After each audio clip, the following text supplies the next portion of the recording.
नमस्कार special series number 91 मध्ये तुमचं स्वागत आहे। आणि काही जणांचे डाऊट्स आणि प्रश्न आम्हाला विचारले गेले, तर म्हटलं की एक व्हिडिओ काढून त्यांचं निवारण करूया। पहिला प्रश्न असा आला की काही जणांनी विचारलं की आपल्या टीव्हीची देखरेख कशी होईल आणि कसा यूज होईल। तर आम्ही काय करतो, गट शिक्षण अधिकारी that is block education officer यांना आम्ही ठाणे जिल्ह्याचा एक वेगळा असतो, पालघर जिल्ह्याचा वेगळा असतो, ह्यांच्या आम्ही संपर्कात आहोत। त्यांना सांगितलं एवढे अतिदुर्गम आदिवासी जिल्हा परिषद आम्ही डिजिटाईज केले आहेत आणि त्याच्याकडे लिस्ट जाते। दुसरं, आम्ही प्रत्येक केंद्राचे व्हॉट्सअप ग्रुप ओपन केलेत आणि क्रिएट केलेत आणि प्रत्येक रोज किंवा एक दिवसाआड तरी आम्हाला प्रत्येक शाळेमधला एक व्हिडिओ पाठवला जातो आणि आम्ही एक आठवड्यानंतर आम्ही बघतोय कुठले टीव्हीचे फॉलोअप व्हिडिओ आले आहेत की नाही आलेत। जर नाही आले असतील तर आम्ही त्यांना फोन करून विचारतो, कारण काय होतं कधी कधी एवढे हे डोंगराळ भाग आहेत, एवढे जंगलात आहेत की कधी कधी लाईट नसतं, कधी सिग्नल नसतो, म्हणून तो व्हिडिओ काढला जात नाही। बट आम्ही हे बघतो की सगळे टीव्ही आपले बरोबर चालू आहेत, सगळे व्हिडिओ बरोबर चालू आहेत आणि ही फॉलोअपची शीट केंद्र प्रमुख म्हणजे असा व्यक्ती जे सगळे सर्स आणि टीचर्स आहेत केंद्रातले त्याला रिपोर्ट करतात आणि केंद्र प्रमुख गट शिक्षण अधिकारी रिपोर्ट करतो। तर अशी फॉलोअपची जी आपली एक्सेल असते ती रेकॉर्ड्स असतात, ते केंद्र प्रमुख आणि गट शिक्षण अधिकारीला आम्ही पाठवतो, म्हणजे त्यांनाही कळते कुठले शाळा व्हिडिओ देत आहेत कुठले देत नाहीयेत।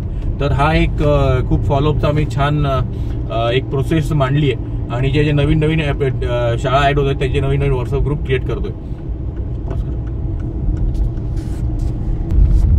ठीक आहे, दुसरा मुद्दा की आम्ही या प्रत्येक टीव्हीवर आम्ही एक स्टॅबिलायझर पण देतो।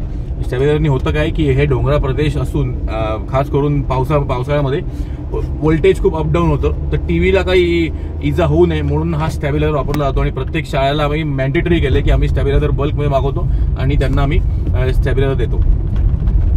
दुसरा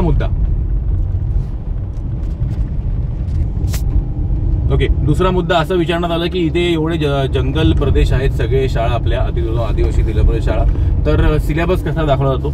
इथे दोन गोष्टींचा वापर होतो, एक तर जिओ हॉटस्पॉट, सगळीकडे जिओ पसरलंय, पण काही ठिकाणी जिओ नाहीये, तिकडे त्यांना पेनड्राईव्ह दिला जातो, त्या सरांकडे पेनड्राईव्ह असतो, त्याच्यामध्ये ते पहिली ते 5वी किंवा पहिली ते 4थी हा पूर्ण अभ्यासक्रम त्या पेनड्राईव्हमध्ये लोड करतात आणि दाखवतात। तर जिओ हॉटस्पॉट आणि पेनड्राईव्ह असं मिळून तो मस्त सुंदर अभ्यास मुलं करतायत आणि आम्ही डेफिनेटली हा अपलोड करू फेसबुक आणि इंस्टाग्रामवर।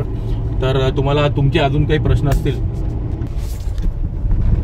हा नमस्कार, तर अजून एक प्रश्न असा की सीबीएसई बोर्ड आता अलाइनमेंट होणार आहे सगळ्या जिल्हा परिषद शाळेची, तर तुम्हाला माहिती सीबीएसई अभ्यासक्रम खूप कठीण आहे, तर या टीव्हीचा या सीबीएसई अभ्यासक्रमाला खूप भयंकर फायदा होणार आहे, कारण सगळ्या प्रकारचे टॉपिक्स या टीव्हीवर दाखवले जाणार। तर डेफिनेटली तुम्हाला तुमचे काही प्रश्न असतील तर डेफिनेटली आम्हाला विचारा, आम्हाला फोन नंबर तर सगळे डेफिनेटली व्हिडिओवर असेलच, तुम्ही कमेंट करू शकतात किंवा मला फोन करून किंवा व्हॉट्सअप करून तुम्ही विचारू शकतात। तर असे काही क्वेरीज होते, डाऊट्स होते, म्हटलं सगळ्यांचं निवारण करावं, नवीन लोकांना पण कळेल आणि ज्यांना डाऊट्स आहेत त्यांचे डाऊट्स पण क्लिअर होतील। तर धन्यवाद।